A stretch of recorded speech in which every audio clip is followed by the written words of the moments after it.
আসসালামু আলাইকুম এভরিওয়ান। নতুন একটা ভিডিওতে আপনাদেরকে স্বাগতম। আজকে সকালে ঘুম থেকে উঠে যখন পাখির কেজে আসলাম, তখন দেখলাম যে মানে আমার সবথেকে পছন্দের দামি পাখিটা মারা গেছে।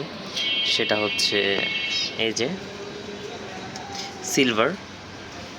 তো এটা সবথেকে আমার গোল্ডিয়ানের মধ্যে দামি পাখি ছিল, আর সবথেকে সুন্দর, দেখতেও সুন্দর ছিল।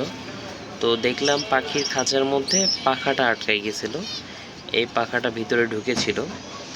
তো অনেক খারাপ লাগতেছে, কারণ প্রতিটা পাখি কিভাবে যত্ন নেই হয়তোবা আপনারাও বুঝতে পারতেছেন কত যত্ন নেই। তো কি কারণে মারা গেল বুঝতে পারলাম না।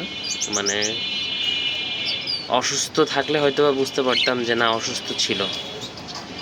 তো এটা হঠাৎ করেই মারা গেল।